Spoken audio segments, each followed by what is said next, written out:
essa peça ela tem vários enredos, né?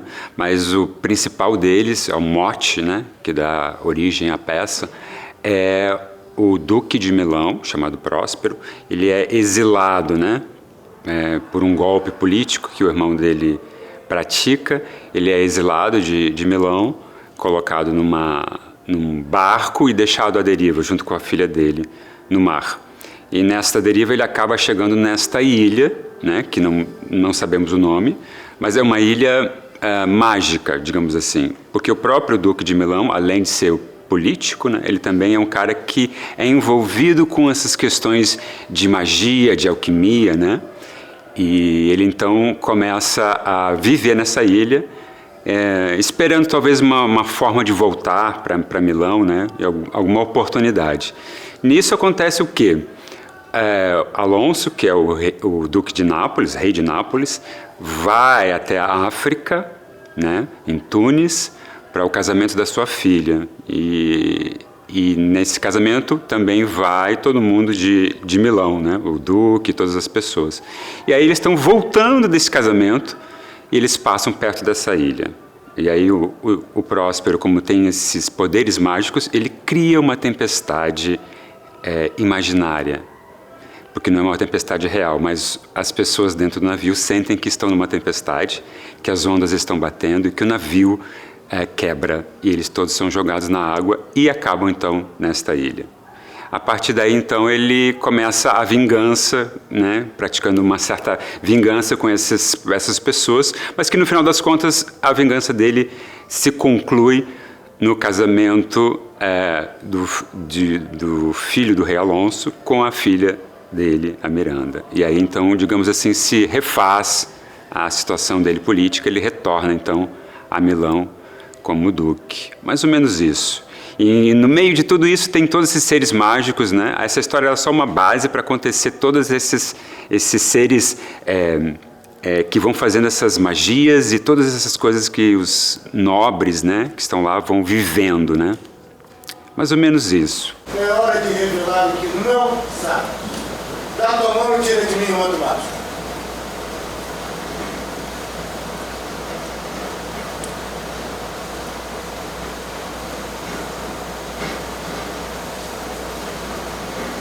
O tempo jaz no chão a minha arte. O desastre no mar, o espetáculo horrendo que avivou em teu peito a virtude da pena, com minha arte tão precisa, eu planejei de forma minuciosa que alma nenhuma, não, nem um fio de cabelo perdeu-se ou condenou-se. Nada sobreveio às criaturas cujo grito escutaste na embarcação que viste as águas engolir. É hora de saber. Tu muitas vezes começaste a contar o que sou, mas paravas, me deixando afundado em perguntas inúteis e dizendo, ainda não. Mas a hora chegou. Um momento demanda, os ouvidos de serra e me escuta. Alguma coisa relembra antes do tempo de virmos habitar esta choupana? Não acredito que consiga, pois não tinha mais que 3 anos. Senhor pai, lembro, sem dúvida. Relembra alguma outra pessoa, alguma outra casa? Se na recordação existe alguma memória, então a descreve. A Tempestade foi uma escolha em conjunto com meu parceiro de direção geral do espetáculo, né, o professor Marcos Fritz. A gente, dentro do nosso projeto de pesquisa, que já vem há 2 anos presencialmente na Unirio, trabalhando, a gente tem um cuidado e uma curiosidade muito grande pelo trabalho do ator com texto. A gente vê que o trabalho com uma fala viva, que toque as pessoas de alguma maneira, que faça refletir, rir, enfim, chorar, que desperte todos os tipos de emoções possíveis, é um trabalho que os nossos alunos precisam, devem ter a oportunidade de ter. E a gente quis realmente ousar e pegar um autor difícil, William Shakespeare, que a gente considera um dos maiores autores de todos os tempos, realmente, e A Tempestade é uma peça que dentro das peças do Shakespeare não é tão conhecida, né, quanto Hamlet, Romeu e Julieta, Macbeth, mas ela tem uma coisa muito legal, que são várias personagens que se destacam, várias histórias, não tem um eixo só, né, na história,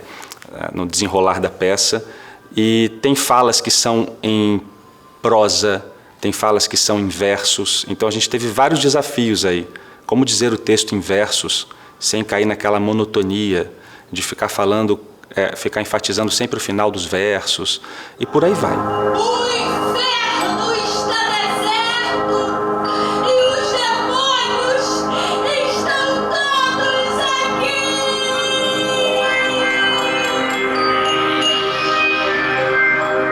Valente, Ariel. Isso ocorreu perto da praia? Sim, não. Mas ninguém pereceu? Nem um fio de cabelo. Os trajes que os faziam flutuar não receberam mácula ou rasgão, mas parecem mais novos do que antes. E seguindo tuas ordens, eu dispersei-os em diversos grupos pela ilha. Quanto ao filho do rei, larguei o som, a resfriar os ares com suspiros assim, sentado, com os braços atados de pesar. E o navio do rei, a frota inteira e os mareantes. Diz o que lhes fizeste. Em segurança está o navio do rei.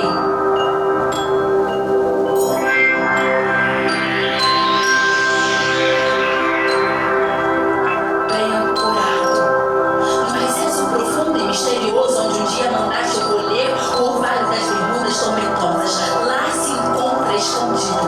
E no porão estão dispostos os marinheiros que eu fiz adormecer com um feitiço combinado com o cansaço dos trabalhos. Quanto ao restante da frota, dispersei-a. Mas agora os navios já se reagruparam e avançam tristemente a Nápoles, pois suponho terem visto o navio do rei afundando entre as ondas, arrastando o nobre soberano para a morte. Sobre a nossa adaptação, a nossa versão, né, da encenação dessa peça. A gente não quis fazer um trabalho de época, né, com os figurinos e com a música da época dessa história e de quando a peça foi escrita, não por uma escolha, não por uma recusa, mas simplesmente por um devaneio da imaginação. Eu lembro muito bem quando eu li a peça pela primeira vez, eu ficava encantado e estarrecido com as referências do Shakespeare aos sons na ilha fantástica, desconhecida, onde a peça ocorre, onde a ação ocorre. Ele faz muitas referências a sons de espíritos, espíritos que cantam, sons que são ouvidos e não se sabe de onde eles saem, e que encantam as personagens, são sons mágicos de alguma maneira. Isso me remeteu imediatamente à década de 60, 70, 80, com rock progressivo, rock psicodélico. Então era como se eu imaginasse que o Shakespeare fez uma viagem no tempo, naquela época dele, né, 5 séculos atrás quase. Ele foi para um festival de música, de rock progressivo, participou viu um Woodstock acontecer, voltou no tempo. Ele não sabia o nome daquelas coisas, mas ele escreveu essa peça. Para mim, a minha leitura foi essa, muito claramente, assim. E aí, daí então, conversando com meu parceiro, com o Marcos Fritz, a gente começou a delinear uma encenação em que coubesse isso também sem localizar no tempo da década de 60, 70 e 80, deixando o mais livre possível para a imaginação dos espectadores, para o espectador poder, com a sua imaginação, construir também as suas próprias histórias, né, a partir do espetáculo, que é o que a gente faz quando lê a peça. Eu criei a minha própria história. Então a gente quer que as pessoas assistam o espetáculo e também possam criar as suas próprias histórias. Caliban! Torrão de terra! Fala! Lenha da cabana!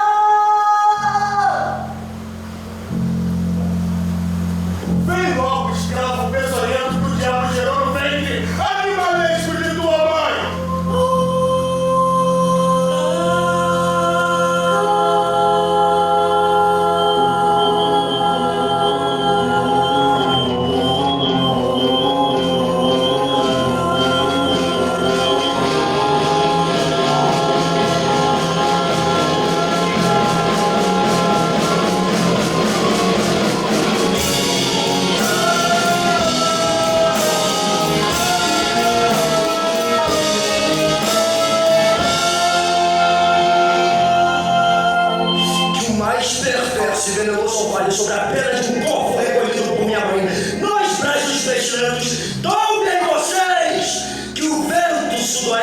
sobrem vocês e os cubra de brotoescas!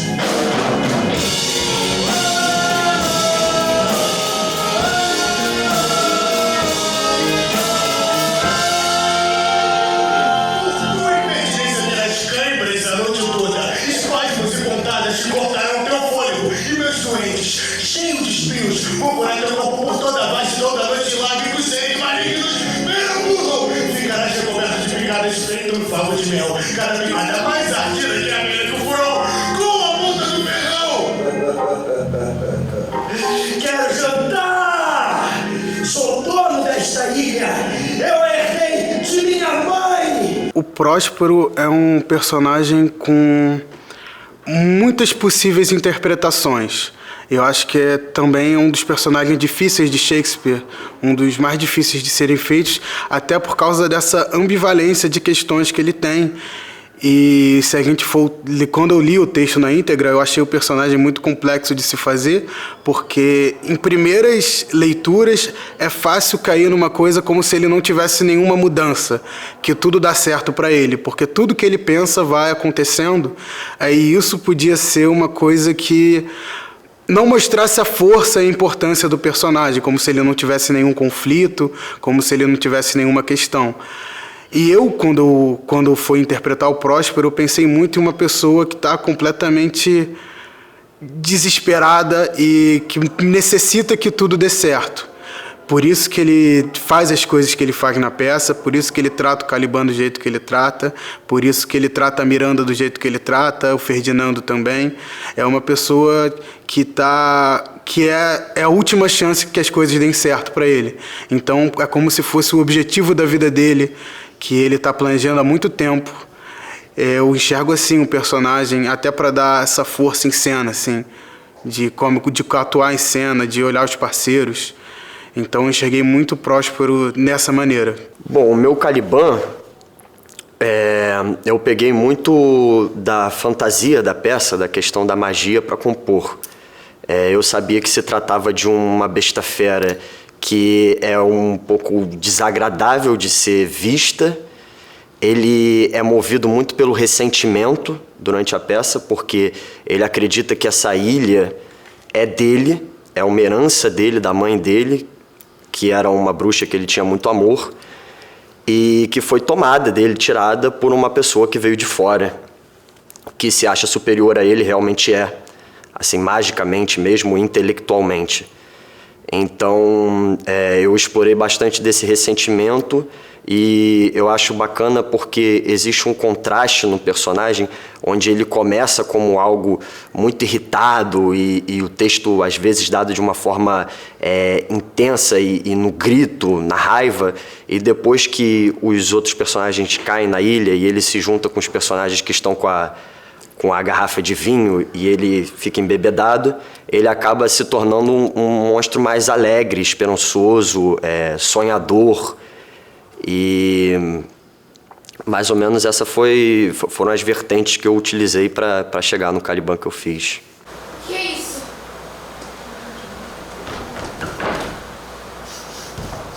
Espírito? Senhor, ele olha ao seu redor, confuso. E creia, para que dessa forma, e contudo é um espírito. Não, menina, ele come e dorme, tem sentidos iguais aos nossos.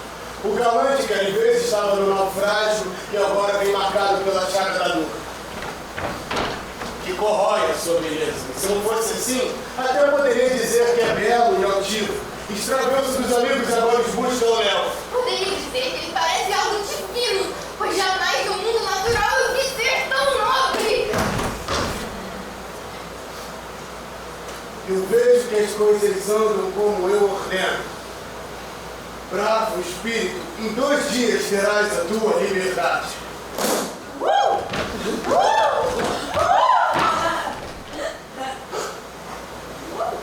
A deusa, sem dúvida, quem comanda as canções. Atende meu pedido e me deixa saber se habitas esta ilha e se pode, acaso, ensinar-me. A maneira de me botar neste lugar, meu maior pedido.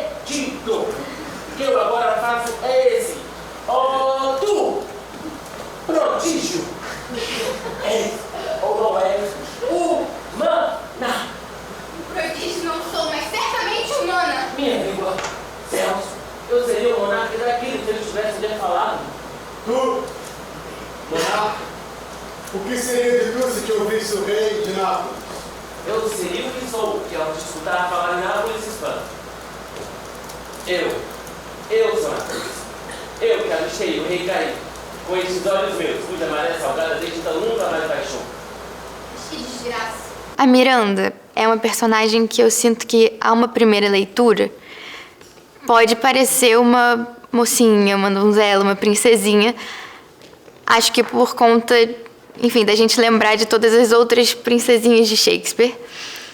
Mas, se a gente se atentar ao que é de fato concreto na história e prestar atenção nisso, a gente percebe que, na verdade, tem uma complexidade muito maior nessa personagem. Então, ela é uma menina que não conhece a sua origem, que foi criada sozinha numa ilha, só com uma figura masculina, o pai dela. Ela recebeu uma educação desse pai, que inclusive era um homem nobre, de muito poder, o Duque de Milão. Então, ela tem um conhecimento do que é esse mundo, dessa nobreza, ela tem uma educação que veio dele, mas na prática a convivência dela foi só com ele, com os seres dessa ilha, com animais, com espíritos dessa ilha e com o próprio Caliban. Então, as referências dela de comportamento, apesar dessa teoria que ela tem pelo pai, as referências de comportamento dela são essas, são mais primitivas.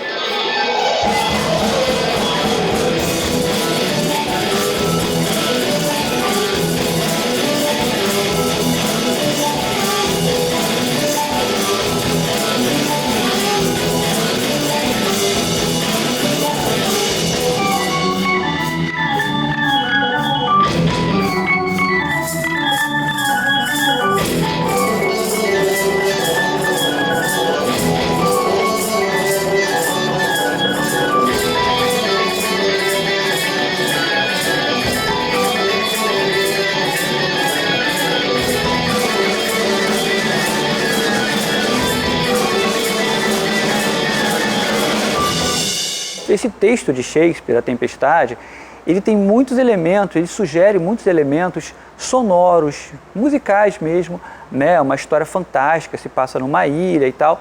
E a gente pensou desde o início que os músicos da banda, a banda que estaria tocando, não seriam apenas músicos da banda, a orquestra, como num teatro musical, por exemplo, mas eles dialogariam com os atores, no caso com os personagens, sendo esses músicos espíritos da ilha, espíritos presos na ilha, né, por Próspero, que é um cara que toma conta, domina a ilha, né? Então essa coisa da psicodelia vem muito desse universo onírico, dessa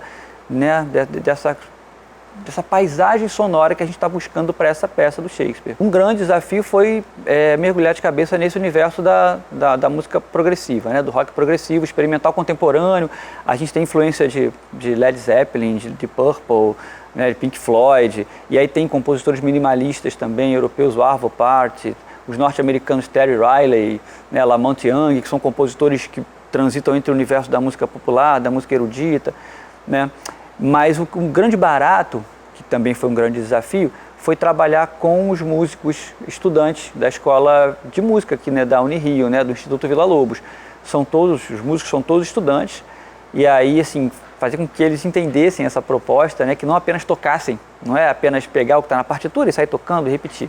Não, tem essa interlocução, tem esse diálogo com as cenas, né, e, enfim, tudo isso acontece ao vivo, é muito bacana. Chegou a terra vivo, eu tenho certeza. Não, não. Meu filho se foi. Por essa perda, meu senhor. Agradeça a ti mesmo. Não quisesse agraciar a Europa com tua filha, preferindo perdê-la às mãos de um africano, em cujo reino está banida de seus olhos, que agora tem razão para se banhar em pranto as lastimosas consequências. Basta! Eu vou. De joelhos todos te pedimos que esse plano fosse alterado. A própria noiva, alma gentil, titubeou entre repúdio e obediência, pesando os dois lados da balança. E agora, perdemos seu filho. Eu temo para sempre. Milão e Nápoles, por conta desse chão, estão repletas de viúvas, cujo número supera os homens que levaremos para lhes dar consolo. A culpa, meu senhor, é tua. Também é minha. A poção maior de dor. Meu caro São Sebastião, eu acho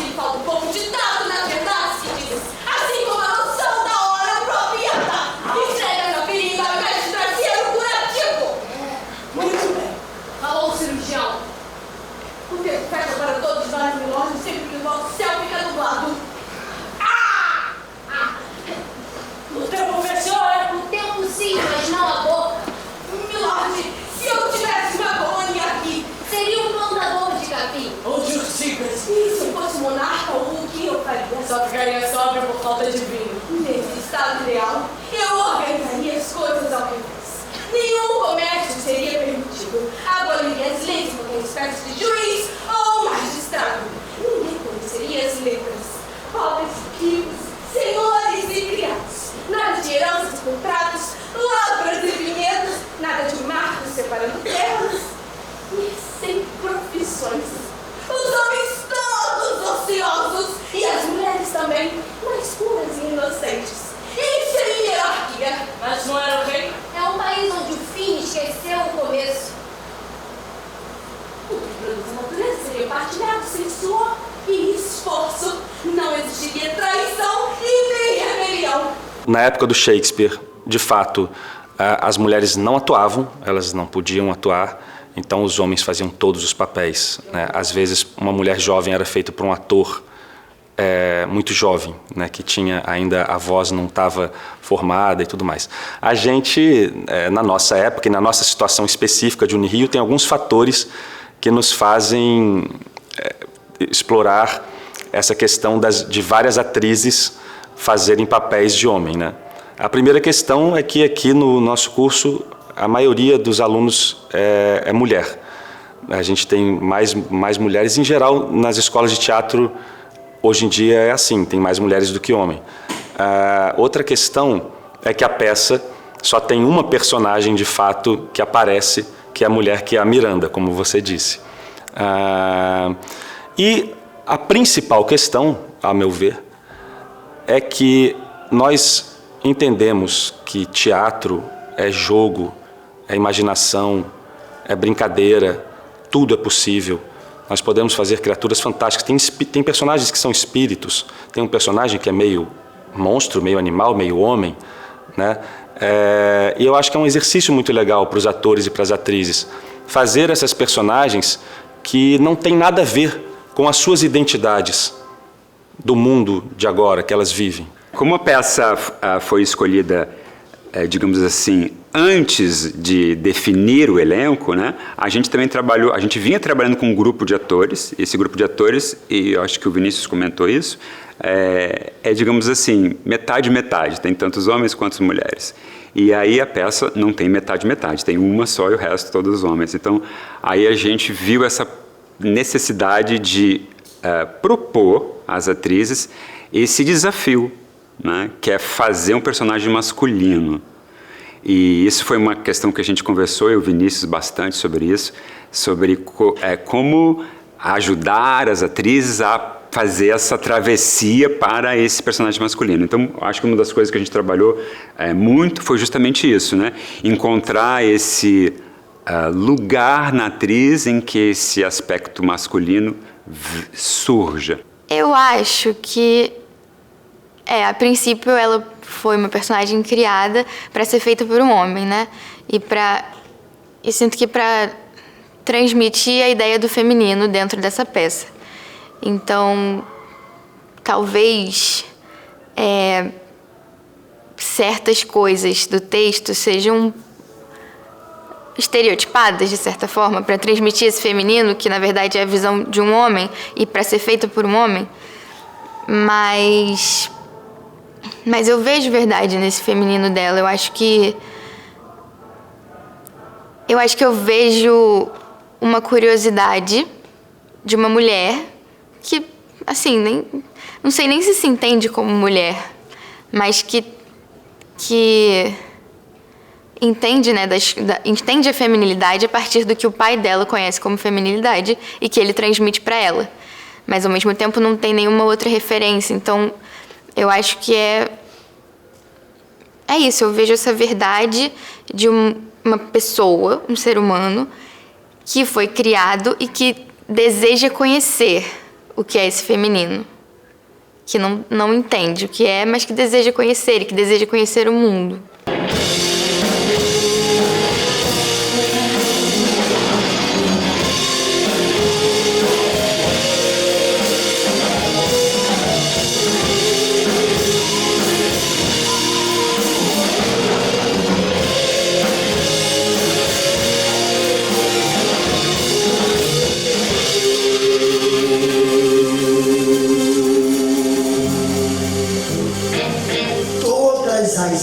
corações que o sol fermenta, nos lodaçais, nos pântanos e brechas, recaiam sobre o próspero e transformem o seu corpo inteiro numa chaga.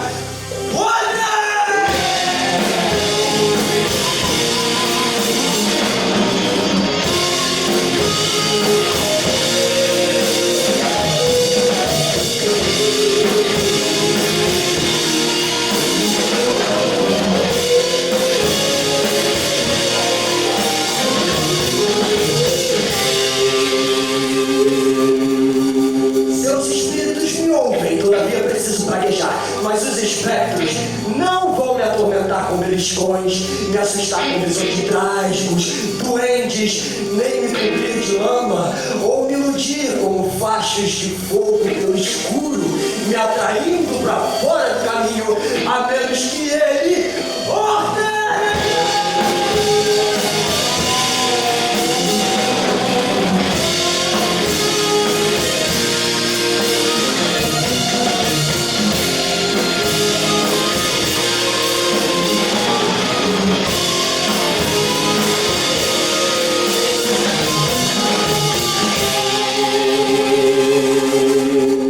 Eu acho que o destaque aqui do meu trabalho na Tempestade é a parceria com um dos diretores, o Vinícius Albricker, nas composições.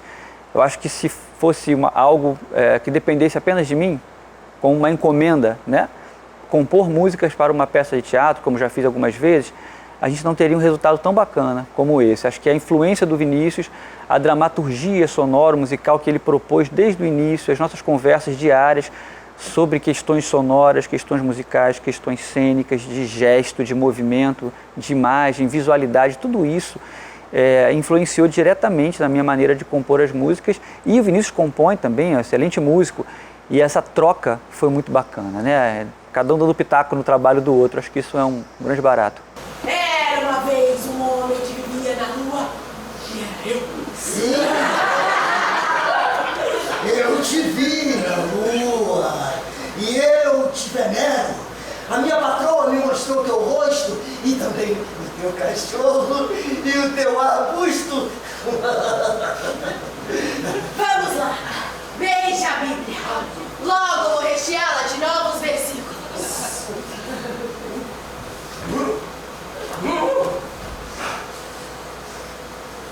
Pelo sol que nos clareia, esse moço é muito bobo. E eu fiquei com medo dele, um monstro abobalhado. O homem da lua. O monstro michuruca que acredita em qualquer bobagem. Caramba, monstro, sai da gole. Vou te mostrar cada pedacinho fértil desta ilha e vou beijar teu pé. Imploro que sejas meu Deus. Vamos com isso então, ajoelha-te e jura. Pelo sol que nos aquece, um monstro dos mais degenerados e beberrões. Quando Deus cair no sono, ele vai roubar a divina garrafa. Eu e o Vinícius, nós já estamos trabalhando já há algum tempo, bastante tempo, acho que mais de 3 anos talvez, num projeto de pesquisa que a gente tem em conjunto, né? Porque nós nos encontramos no departamento de atuação cênica, de interpretação teatral, e encontramos também essa afinidade, né, de trabalho. E então a gente tem muitos pontos de contato no trabalho que ele desenvolve com o meu. Então, a partir disso, a gente começou a se trabalhar junto, começar a encontrar essas pontes e tentar levar isso para algum sentido de pesquisa e talvez, e que foi o que realmente aconteceu, na concretização de algum espetáculo teatral. E aí essa questão de 2 diretores também é curiosa, porque apesar de a gente ter muitas afinidades, a gente também é 2 indivíduos diferentes, né? Então a gente também um pouco cuidou de uma certa... Foi meio natural isso, né? Ele também tem o Vinícius tem uma formação em música muito consistente, né? E ele, então, de uma certa forma, também assumiu essa parte musical. Basicamente foi ele e o Diogo que fizeram, né, de uma maneira brilhante, para quem viu o espetáculo. E E na parte de atuação, então, eu acho que a gente foi trabalhando um pouco, assim, naturalmente, espaços específicos. Eu acho que eu fiquei mais focado em trabalhar com os atores na construção dos personagens. Quanto mais trabalham em mim os pensamentos. Fidalgo, por favor, não trabalhes assim tão duro. Eu gostaria que um raio incinerasse as madeiras todas que meu pai te obrigou a empilhar. Pare e descanse um pouco. Além, ao ser queimada, vai chorar por te haver exaurido. Meu pai agora está agarrado em seus livros. Repousa. 10 horas, meu pai não virá. Cara, meu ex tem que dar esse serviço antes que o sol se ponha. Se tentares, eu posso carregar a lenha pra ti. Não, por favor. Me dá essa madeira, vou botá-la na pilha.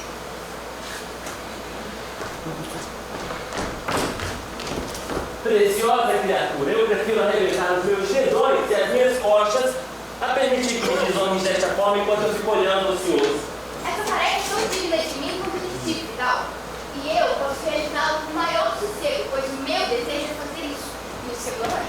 Ah, minha pobre filha, está contaminada pela febre do amor. Essa visita é prova. Parece esgotado, meu senhor. De forma alguma, cara. Quando chegas, transforma a noite em doce amanhecer. Essa peça é tão interessante sobre esse ponto de vista de que é o último, né?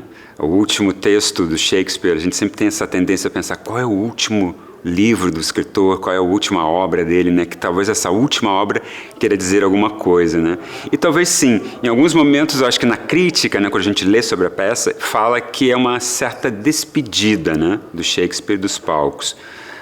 Espelhado no Próspero, né, que no final da peça, num prólogo, ele fala um pouco sobre essa ideia de que terminou, acabou e agora eu estou partindo para uma outra coisa, né? Então tem um certo sentido aí, né, pessoal também de um certo testamento assim, fechando toda a obra. Mas a peça em si também, ela faz parte de um ciclo que são chamados o ciclo dos romances de Shakespeare. Ele tem tragédias, tem comédias e tem romances. Esses romances são interessantes porque, de uma certa forma, ele mistura aspectos trágicos com aspectos cômicos. Então é muito evidente isso na peça. A gente vê toda essa questão política que eu comentei, né? Séria, de traição e tudo mais, e também a gente vê todo um lado cômico dos personagens que ficam na ilha, passando por situações muito engraçadas e muito cômicas, e também temos a parte do romance, digamos assim, especificamente, que é o caso da Miranda e do Ferdinando, que se apaixonam durante a peça. Então, esse romance, os críticos chamam de romance justamente por isso, porque se assemelha ao romance contemporâneo de que mistura coisas dramáticas com questões cômicas, com questões trágicas e cotidianas, tudo junto no mesmo contexto, né?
Mais desafiante para mim no meu trabalho, conseguir fazer as pessoas entenderem uma lógica de relação entre música e cena que não é uma lógica dada.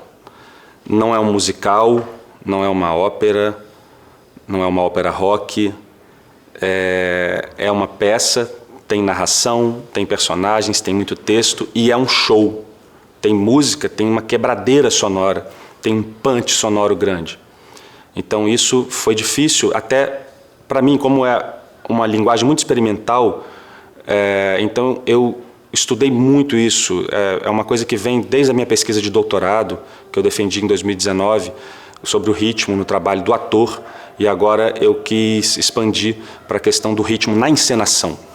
Como que o ritmo pode fazer uma encenação ser viva e a música interagir com a atuação de uma forma viva e diferente do senso comum. A música não é música de fundo, a música não é música que pontua a cena, não é música que faz sonoplastia, é uma música que tem o mesmo grau de importância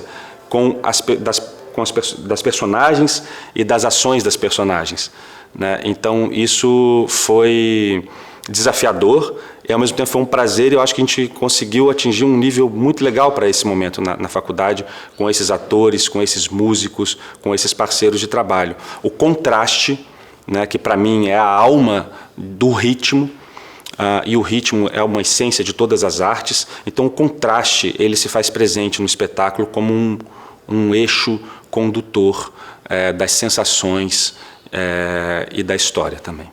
Bravamente, Ariel! Encarnaste essa arpia, cumprindo teu papel com graça devorante! E os inimigos desnorteados se debatem em agrura e tremor.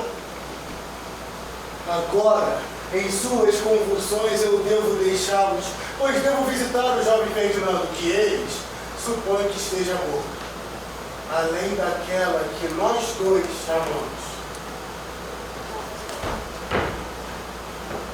Senhor, por tudo que é mais sagrado nesse mundo, por que esse olhar estranho? É monstruoso! Senti a voz do mar bramava o meu pecado e a própria ventania entoava em meus ouvidos. No ronco do profundo órgão terrível, gritava e rebombava aquele nome: Próspero! No começo eu tinha uma preocupação muito grande em não fazer o Próspero um mago velho e isso não ser o princípio da minha atuação, assim. Então eu tinha uma preocupação muito grande de deixar o Próspero um pouco mais, como é que eu posso dizer, um Próspero um pouco mais firme, não pendendo para a idade. Então eu peguei muitas referências de Viking, tipo Ragnar Lothbrok, também do Michael Flynn e também do... qual é o nome? Aí do Kratos, do God of War, para conseguir trazer um outro corpo diferente que também usa magia, porque eu não queria fazer um velho mago que também não condiz com o meu trabalho, com o meu corpo. Eu queria coisas que estivessem mais próximas de mim, que não são fáceis, que eu não estou acostumado a fazer também, mas que estejam um pouquinho mais próximas e um pouquinho que me ajude mais a me relacionar com os outros atores em cena, com a música. Então eu quis ir muito por esses caminhos, assim, de uma coisa mais viking, de uma coisa mais forte em cena. Está ouvindo, monstro? Se eu me irritar contigo, cuida! É ao fim do monstro! Senhor, não me afaste de sua graça. O prêmio que te levo vai encobrir a face do infortúnio. Por isso, fale baixo. Mas este lugar é silencioso como a meia-noite. Nós perdemos a garrafa no brejo. Isso não é apenas uma desonra e uma degradação, mas também uma perda infinita. E isso é bem pior do que ficar molhado. Tudo por causa daquela tal fada inofensiva. Monstro. Vou até o lugar onde eu deixei minha barriga de vinho, nem que pra isso eu tenha que afundar até as orelhas. Não, rei! Silêncio, rogo! Dali adiante, fez a boca da cela. Sem barulho, entre e comete um bom delito. Então a ilha será para sempre tua e eu serei para sempre o teu Caliban, teu Homem-Pé, teu Lacaio. O trabalho corporal que eu tive que fazer com o Caliban foi bastante desafiador. Eu fiz várias tentativas diferentes, porque se diz no texto que ele é meio peixe, e ao mesmo tempo ele também é anfíbio, e ao mesmo tempo ele também é humano. E na própria caracterização do Raybould da Mona, ele lembra um pouco um lince, mas ao mesmo tempo também lembra um morcego, e ao mesmo tempo lembra um guaxinim, e ao mesmo tempo não lembra nada. E aí foram tentativas e erros, conversas com o Vinícius e com o Marcos nessa composição, para que eu não chegasse numa coisa caricata que empobreceria essas outras coisas que eu falei sobre ele. E a postura de subserviência que eu trouxe, que é uma coisa mais envergada, digamos assim, mais corcunda, trouxe também esse peso que eu precisava nele ele é quase como se fosse uma besta fera boxeadora da ilha, sabe? Se vierem os outros bichos que brigam com ele, que querem tomar o espaço dele, ele tem que enfrentar de cabeça erguida. E aí acabou chegando nesse resultado corporal que eu fiz ao longo da peça. Pois este é o fim do eterno sortilégio. Abandonarei meu mundo, enfiando ele a várias brasas sobre o chão, e lá no mar insondável, nos abismos, onde prumo nenhum jamais chegou, afurarei meu livro.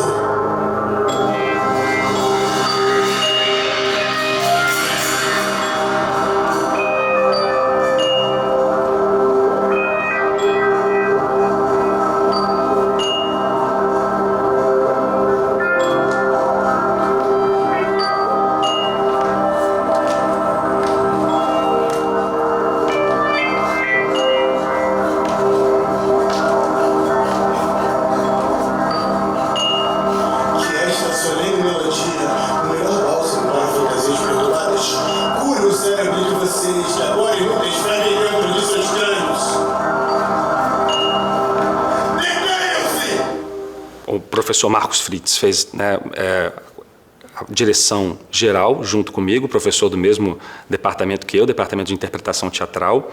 Temos também o Diogo Rebel, que é doutorando no Instituto Villa-Lobos. Ele é professor também do IF de Campos, de música, que assumiu a direção musical junto comigo e as composições originais também. Fizemos juntos. Temos a professora Marina Magalhães, que é da área de corpo-dança, e que assumiu as coreografias, a preparação corporal, direção de movimento. E temos também uma área que eu chamo de equipe de visualidade, né, do espetáculo, com vários professores orientadores e diversos alunos envolvidos. Então, na área de caracterização, maquiagem, a professora Mona Magalhães, tivemos o professor André Sanches na área de cenografia, professor Carlinhos no figurino, a professora Adriana na luz. Não, amada, nem pelo mundo inteiro. 20 reinos. Sim. Disputarias e eu acharia o jogo justo!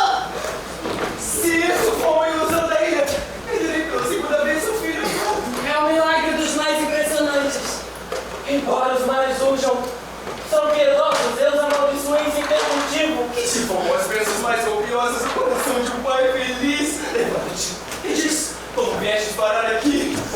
Ah, maravilha! Quantas criaturas grandiosas vejo aqui!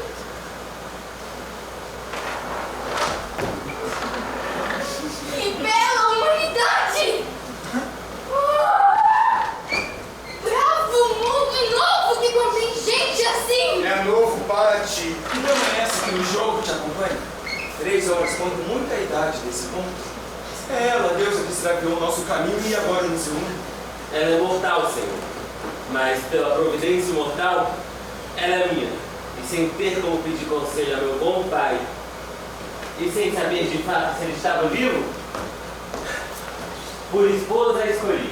É importante dizer que esse espetáculo nasce de uma trajetória que envolve um projeto de pesquisa chamado Estúdio Fissões, : Princípios e práticas para a atuação cênica viva, que eu coordeno junto com o professor Marcos Fritz, e esse projeto de pesquisa fica abrigado em um grupo de pesquisa, né, aqui sediado na Unirio e cadastrado no CNPq, que é o LEV, Laboratório de Estudos Vocais, Cênicos e Musicais.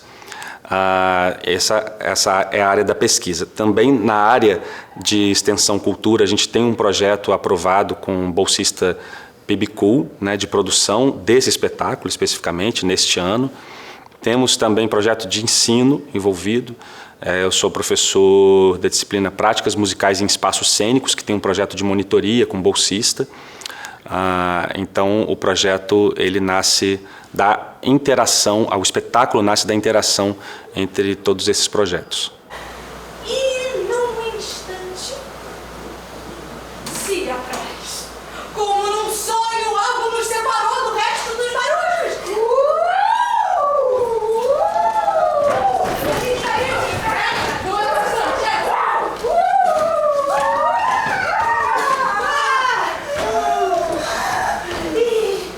E puro assombro, aqui fomos trazidos. Fiz bem, não? E com primor, tu será que...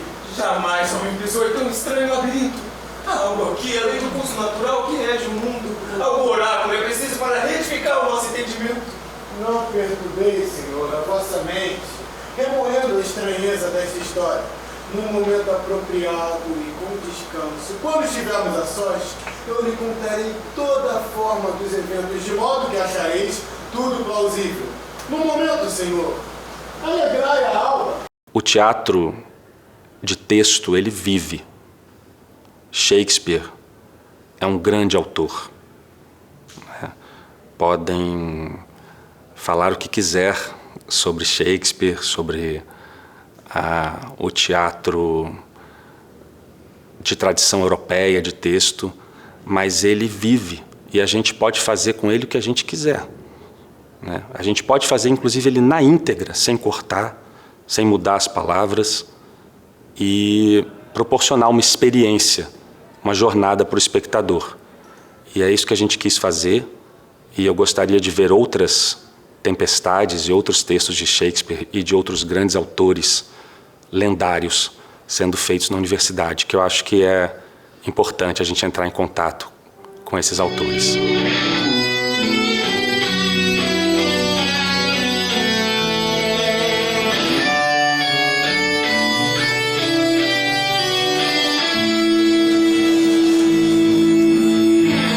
Acabaram-se os feitiços e o poder perdeu seu vício. E se agora sigo em frente, sigo apenas debilmente, com minhas forças próprias.